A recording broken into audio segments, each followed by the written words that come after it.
ఆంధ్ర తెలంగాణలో ఐటీ సోదాలు జరుగుతున్నాయి. ఆంధ్ర తెలంగాణతో పాటు 12 ప్రాంతాల్లో ఐటీ సోదాలు నిర్వహిస్తున్నారు. రియల్ లైఫ్ బంటి బబ్లీ కేసులో ఐటీ శాఖ ఈ సోదాలు జరుపుతోంది. భువనేశ్వర్లో అరెస్టైన హన్సిక, అనిల్ కుమార్ మహంతి కేసులో సోదాలు చేపట్టారు. ప్రధానమంత్రి ప్రిన్సిపల్ సెక్రటరీ అల్లుడిగా చెప్పుకుంటూ వసూళ్లకు పాల్పడ్డారు హన్సిక, అనిల్.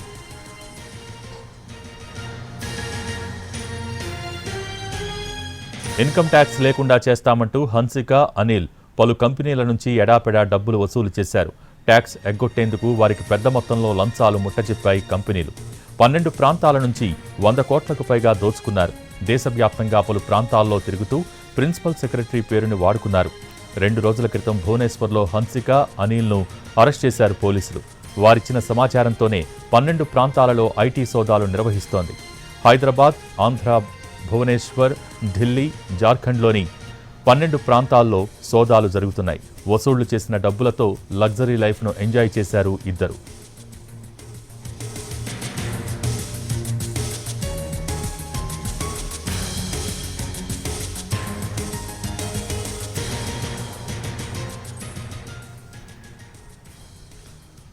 ఆంధ్ర తెలంగాణలో ఐటీ సోదాలు జరుగుతున్నాయి. ఆంధ్ర తెలంగాణతో పాటు 12 ప్రాంతాలలో ఐటీ సోదాలు నిర్వహిస్తున్నారు. రియల్ లైఫ్ బంటి బబ్లీ కేసులో ఐటీ శాఖ ఈ సోదాలు జరుపుతోంది. దీనికి సంబంధించి more updates NTV crime input editor Ramesh Vaitla అందించడానికి సిద్ధంగా ఉన్నారు. రమేష్,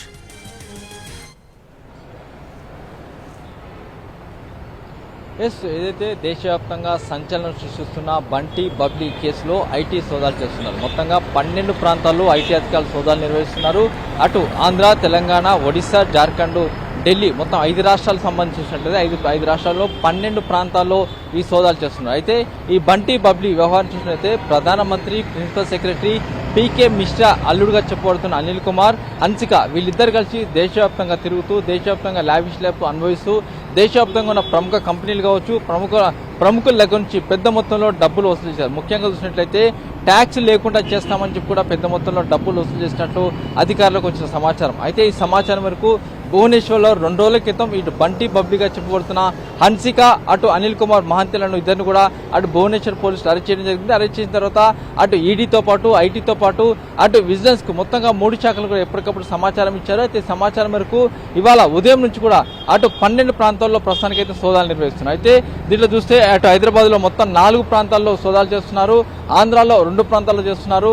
ఢిల్లీ, జార్ఖండ్, భువనేశ్వర్, ఒడిశా మొత్తం 12 ప్రాంతాల్లో కూడా ఈ సోదాలు చేస్తున్నట్టుగా అధికారులు చెప్తున్నారు. అయితే దేశవ్యాప్తంగా సంచలనం సృష్టిస్తున్న ఈ కేసు సంబంధించి పీకే మిశ్రా, ప్రధానమంత్రి ప్రిన్సిపల్ సెక్రటరీ పీకే మిశ్రా అల్లుడుగా చెప్పబడుతున్న అనిల్ కుమార్ మహంతి తో పాటు అతని వైఫ్ గా చెప్పబడుతున్న హన్సిక వీళ్ళిద్దరు కలిసి కూడా దేశవ్యాప్తంగా వసూలు పాల్పడుతూ దాదాపుగా 100 నుంచి 200 కోట్ల వరకు వసూలు చేయడం జరిగింది.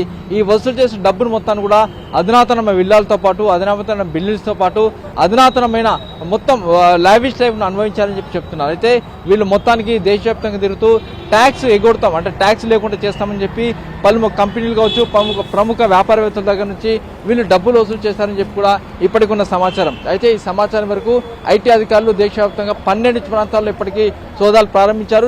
సోదాలు మొదలు కావడం జరిగింది. అయితే వీళ్ళు గతంలో కూడా ఇలాంటి మోసాలు చేసి ఏమన్నా ఉన్నారని చెప్పి కూడా ప్రస్తుతానికైతే విచారణ చేస్తున్నారు. అయితే ఇప్పుడు హైదరాబాద్లో చూస్తే 4 ప్రాంతాల్లో వీళ్ళు ప్రస్తుతానికైతే సోదాలు చేస్తున్నారు. అయితే ఈ బంటి ఆర్ బబ్లీ, హన్సిక, అనిల్ కుమార్కి డబ్బులు ఇచ్చిన కంపెనీలు ఎవరు, డబ్బులు ఇచ్చిన వ్యాపారవేత్తలు ఎవరు అనే విషయం కూడా ఇప్పుడు మిస్టరీగా మారింది. ఎందుకంటే ఐటీ అధికారులు కూడా దాన్ని రివీల్ చేయట్లేదు. ఎందుకంటే రివీల్ చేస్తే ఫర్దర్గా వచ్చే సమాచారం రాదని చెప్పి కూడా ఐటీ అధికారులు రివీల్ చేయట్లేదు. ఈ బంటి బబ్లీ, హన్సిక, అనిల్ కుమార్ వీళ్ళు ప్రస్తుతానికి హైదరాబాద్ నుంచి ఎన్ని కంపెనీల నుంచి డబ్బులు వసూలు చేశారు, ఎంతమంది ప్రముఖులు డబ్బులు వసూలు చేశారు అనే విషయం మీద ప్రస్తుతానికి విచారణ కొనసాగుతుంది. ప్రస్తుతానికి హైదరాబాద్లో 4 చోట్ల ఐటీ అధికారులు అయితే సోదాలు నిర్వహిస్తున్నారు. ఈ సోదాలు ఇంకా పూర్తి కాలేదు. సోదాలు ఇవాళ సాయంత్రం వరకు కొనసాగుతున్నాయి. అయితే హైదరాబాద్ చెందిన కంపెనీలు ఈ బంటి బబ్లీకి ఎంత డబ్బులు ఇచ్చారు, ఏ మేరకు డబ్బులు ఇచ్చారో విషయం కూడా తెలుసుకునే ప్రయత్నం చేస్తున్నామని చెప్పి ఐటీ అధికారులు చెప్తున్నారు. ఏదేమో కూడా ప్రధానమంత్రి ప్రిన్సిపల్ సెక్రటరీ పీకే మిశ్రా అల్లుడు పేరు చెప్పబడుతూ మొత్తంగా 200 కోట్ల వరకు వసూలు చేసిన వీళ్ళిద్దరు సంబంధించిన వ్యవహారం ఇప్పుడు దేశవ్యాప్తంగా సంచలనం సృష్టిస్తుందని చెప్పవచ్చు. భోగి. Thank you Ramesh.